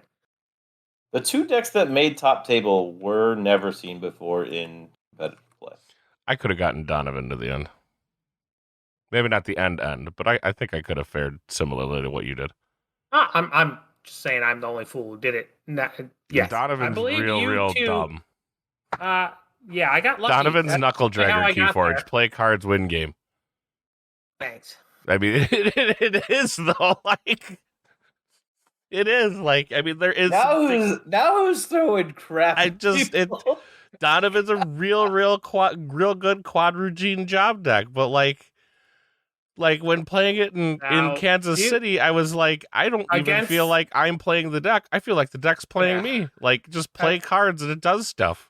You start playing it against better decks, and you have to start manipulating to make things happen. Like, I can't believe how important a good library access turn actually matters in top tier games. Mm-hmm. And you can't always set it up, and it's real sad. Yes. When you can't. And it really matters.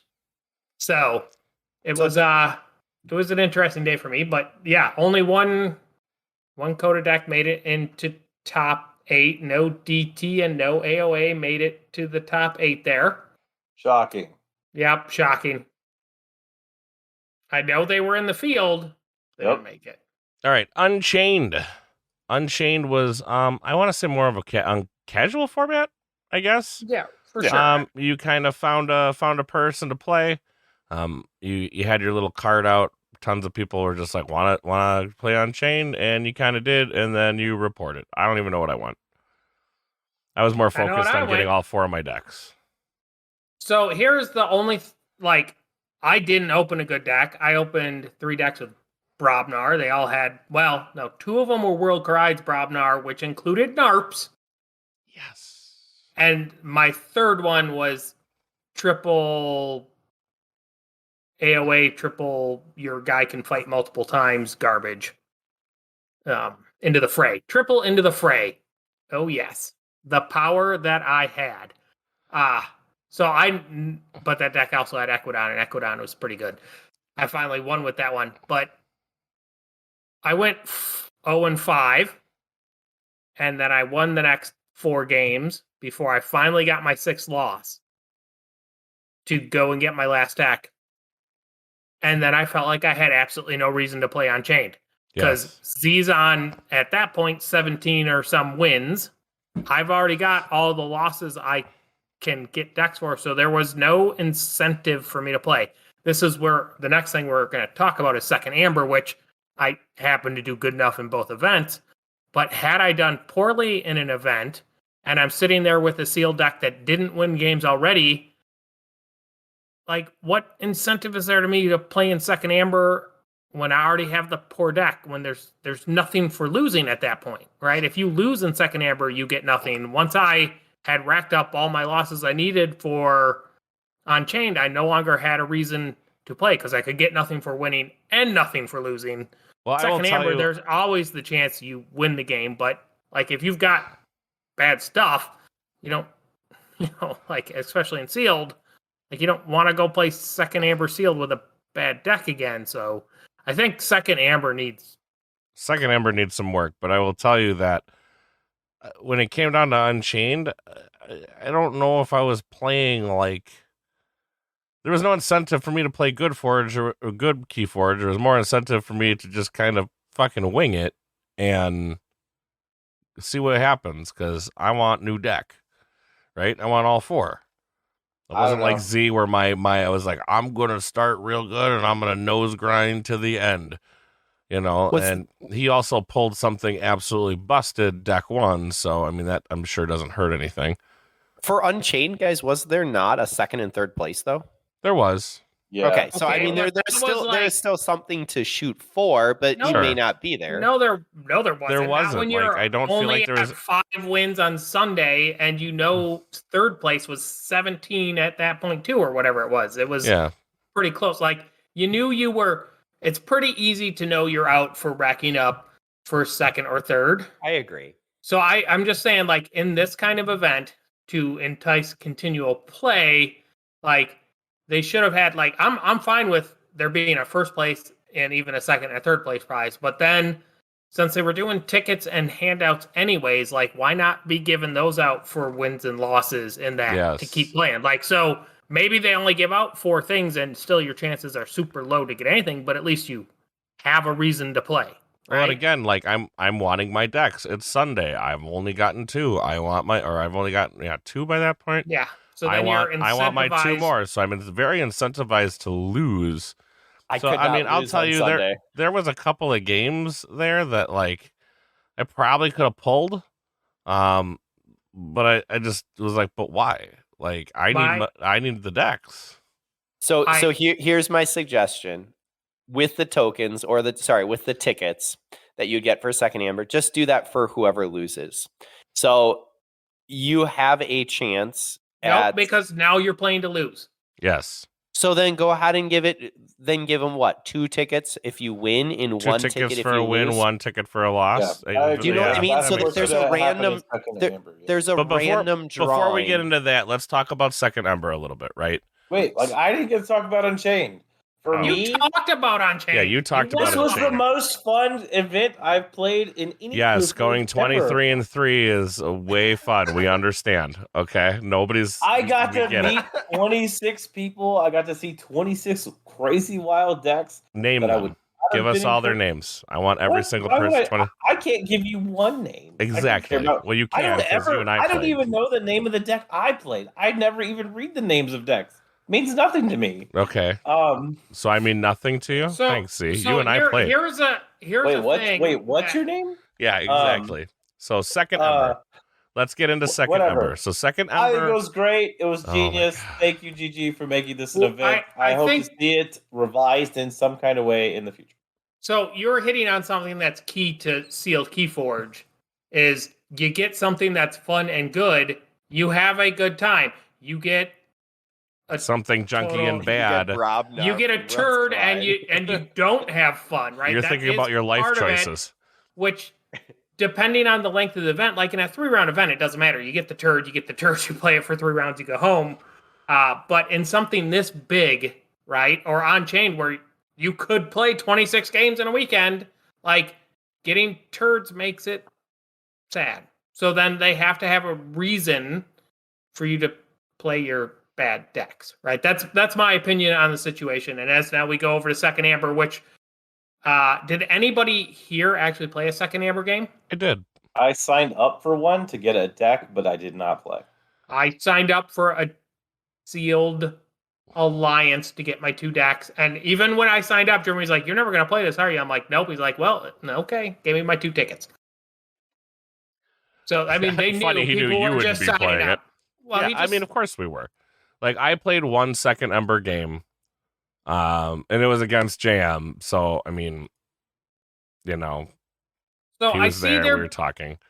But second ember was an event where, and it was, I think, it was extremely casual. I don't think there's any other way to say that. So basically, it was find somebody else who's in second ember, play, report. Find somebody else who's in second ember, play, report. And you can continue this as long as there are people in second ember, which felt very strange to be like, oh, this is second ember, like this is the tournament, right? Like I almost would have rather have had pods running and played Absolutely. in a pod than been like, oh, are you in second ember for sealed? Oh, let's play. I second this 100%. Because of the casual nature, it was very easy to tell who wanted to play Unchained. You had something that identified, but there was nothing to identify the second Amber players. So you're just kind of walking around and everyone's trying to play Unchained and you're like, do you want to play second Amber? Like it was way too casual. I would have preferred a pod. I actually saw a pod sign up for Sunday and I didn't see or hear anything run. And I think that was a miss. Fire. But that you want to know a pod fired on Sunday? Yes, Shredder, because you guys ran it. But I'm saying that it was missing a loud, it was voice of, hey, we're going to be running this event. Sign up now. Oh, we're at 8 players. Let's call it. Let's run it. There was missing that loud presence of organization. Was missing that you actually got to buy another deck. So when people found out, I was like, oh, I just play with the decks I already got. They were all like, I'm out. Right? Like, I can go play with this deck I already opened wherever. I don't need. There would be like pods in the future. They did that because they obviously want people to sign up to buy decks. Like that was pretty clear. Yeah, but it's. But if you give me the choice between this one, that's the problem. But if you gave me the choice between second Ember and a pod, I'm gonna go play a pod. Yeah, absolutely. Like especially on the sealed day. So I feel like on the Archon day, second Amber is kind of like we didn't meet up, but I want to run my Archon versus your Archon. Let's bump chests and act stupid against each other. Like and the play fact that there's against each other, but there was not. It didn't. It was not easy to find the person, and like most people after they lost twice, they're actually more in the mood of like, I don't want to play that anymore. I want to go do something fun. Right. Yeah, when I went 0-2 day 1, I played Unchained the rest of the day, and on Friday night, I left 10-0. And I will tell you the lack of structure, and I think I told Jeremy this, like, we're gamers. Don't leave us to our own devices. We're terrible at it. Like, I don't think that is true at all. Like, we are gamers who have been to events. We do not need hand holding. You just need clear, concise areas to find your information, and that didn't exist either. It was, where do I go next? Well, it's on challenge. Like day 1, there wasn't even scanning things for challenge. Day 2, they finally put up the QR code so you could just get them. Like it was just not easy to figure out what you should be doing there because there wasn't clear, this is A leads to B leads to C. It was just kind of like, there's stuff happening, you figure it out. Well, and the fact that there's like no structure. Right? There was no structure to second Ember besides go find your person. It wasn't like you will be at this table. 2 tables. No, they did. But there was no like you play this person, you sit down, play a game. Hi, I'm Wookie. I'm Dan. Like there was no structure to it, so it was just like it just felt very like it almost reminded me of the OG Pokemon leagues that you would just show up to and you just play games, and then like the tournament director would stamp your badge, and then if you got enough that month, you'd get the gym badge, right? And it was just, I don't know, it felt very off. The lack of structure for me was a huge turnoff. I'm like, I don't want to go find somebody to play. I think what you were encountering there is second Amber, when you looked at the number of people signed up, they said it isn't worth us structuring this for the 7 people who have signed up, right? When you look at the actual list of people who said, I want to play second Amber, it didn't look that long. So they said, why invest our time into it? Now, had 40 people signed up for it, they probably would have done something more structured. But because there's like 7 people, they're kind of like, well, obviously this isn't that big of a deal. Why invest our time on it? Because they were already stretched pretty thin. Yeah, that was the piece that you're talking about there. Yeah. The staff, again, they did a phenomenal job, but there was so few staff that they were very, very spread. They were spread extremely thin, and they were limited with what they could do. So that is an area that they just need more help with in the future. That was to the point where anytime anyone needed to take a break, go to the bathroom, get food, like there was a hole in like somewhere, right? Yeah. Like someone wasn't there. And having run Keyforge Live, you have to build that in. You have to be able to give your people breaks. I made a very comprehensive schedule. You did a great job with that. Yes, like you did. You could see that's something that will need to change for the future. Do we want to talk about the overlap here or save that for Thursday? Thursday. Okay. Shredder was ran. I believe a Unchained deck and a WoW deck were shredded. No, it was just 2 WoW decks. All right, so it was my top 8 sealed deck that I shredded. I Wow. I thought we were gonna hear more crying, but we didn't. We only. Ewok, did you know this? Yeah, he did it behind my back, and I came and like fake I- punched I And then him. he hugged me. I posted Yep. it on. I posted Because it on that's the Twitter. that's I that's did what not you do. know You- this. Yep. Wow. And Yeah. then after I shredded it, I brought it over to Jeremy. Well, Jeremy wasn't there, so it was the other guy, and I returned Michael? it and told him it was I think it's just the Game Center employee who Oh, was okay. running the booth at that point. I returned it and told him it was defective. Can I get a new one? This one's broken. It came out of the pack this way. It's just falling apart. What is this card that has Sharpie written in the shredder? Nothing. That's a weird printing error, dude. Yeah. Nothing. Don't look at that. I will that's- say for all of the Keyforge players who could not make it to Keyforge Celebration, they're very upset at you, and you will have to deal with the shame why? and Because pain from it. they don't have a deck that they can't play anywhere right now. Like Correct. What does it 100%. matter? Like it just you can't can even do Play anything. them anywhere. What? You could I- play it with about- your.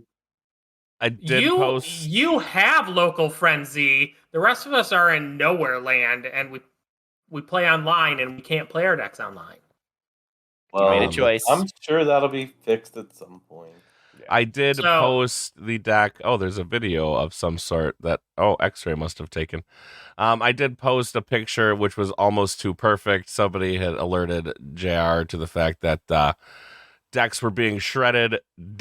Sheep immediately looks over his shoulder, and Ewok are like glaring at each other. It was it was the kid who got caught with his hand in the cookie jar. It was fantastic. Actually, X-Ray just posted it in Keyforge.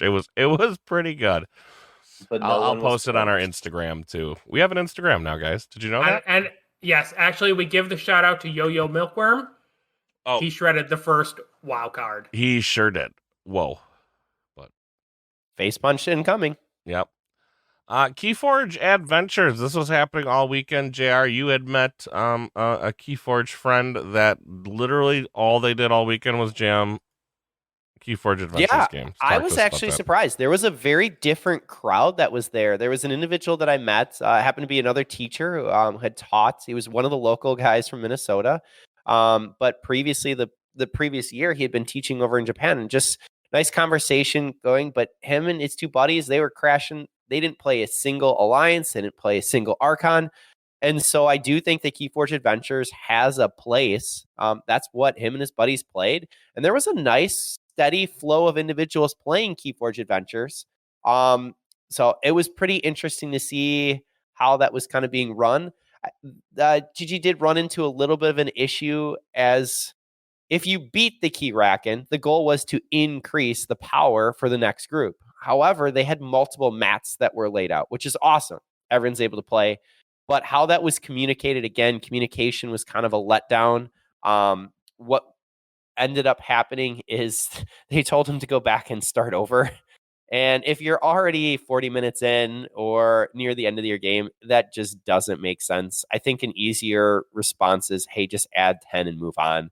But how that was reported, my understanding, because Z, I took you to the airport, is that Keyforge Adventures actually didn't end up showing up in the final closing ceremony at all, which is a little bit of a bummer because that was something that was advertised that you were working towards. I never had time to play one, but I did I like Nova, and I briefly mentioned to Nova, like, we need to do that, like, at the very end, after it's at whatever power it was supposed to be, just like walk over and crush it with our battle, like our 3 decks, right? Like,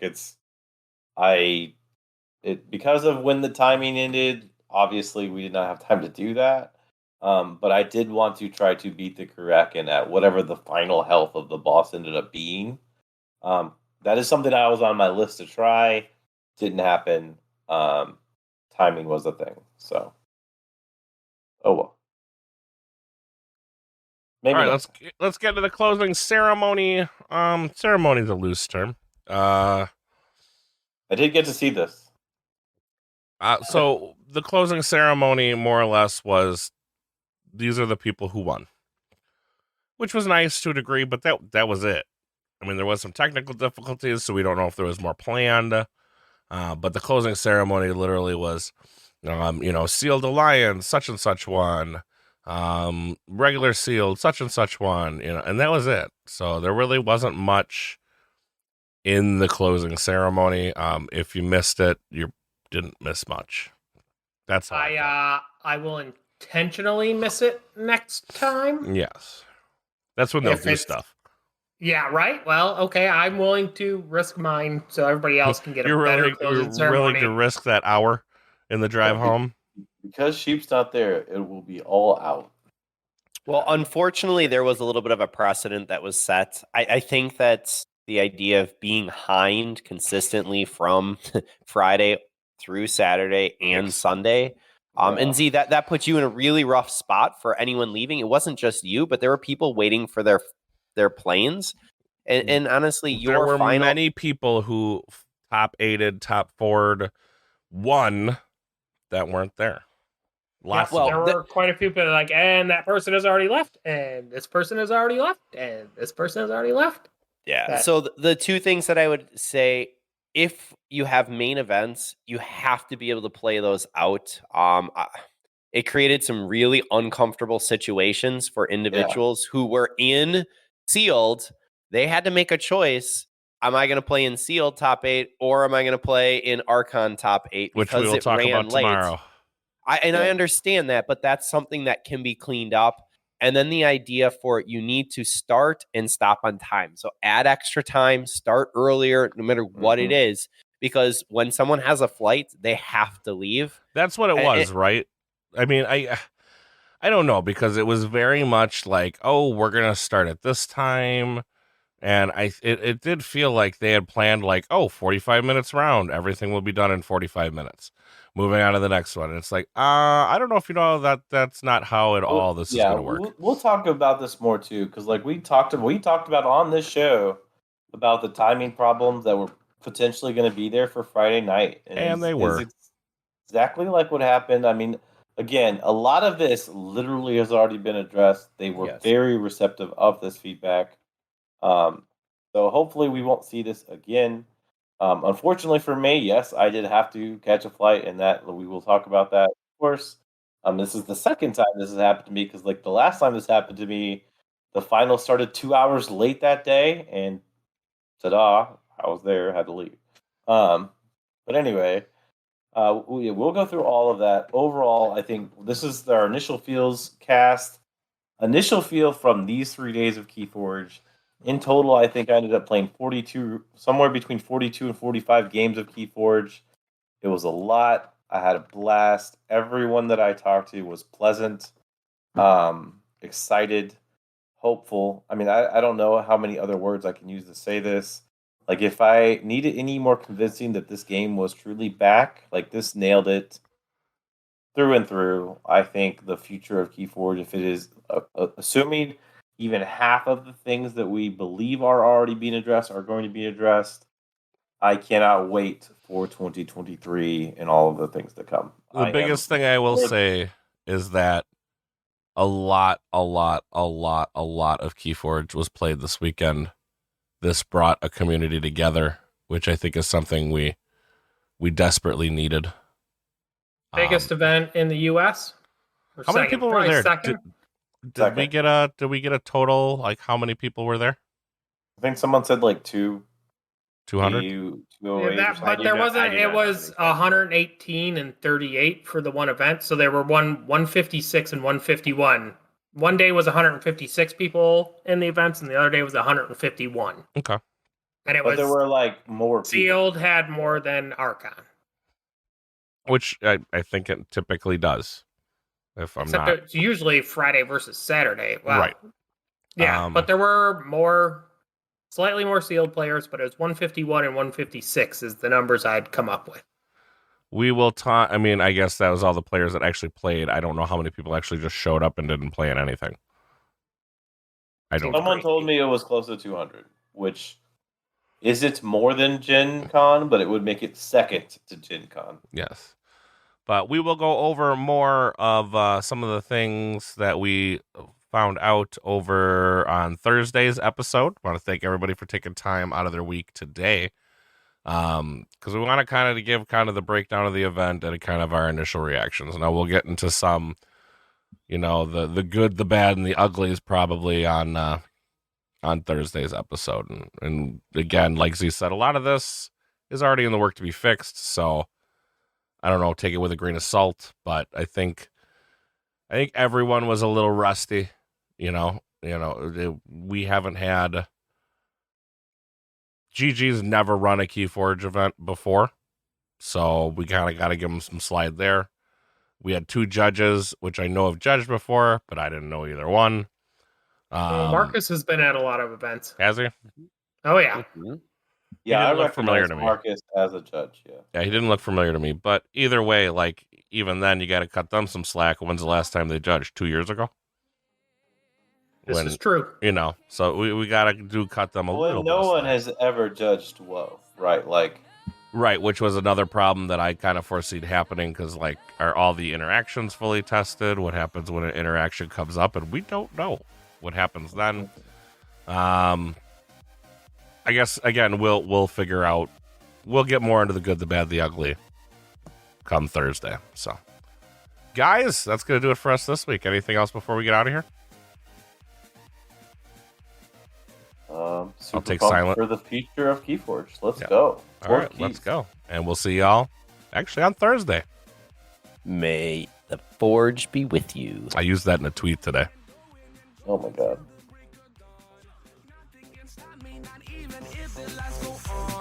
One thing on my mind is to get my party on. You can't stop, brother. No, no, no, no, no, no. 24/7, 365 a year, and we know the end is near.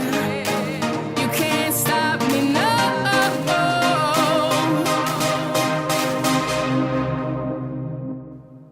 If this was the last dance.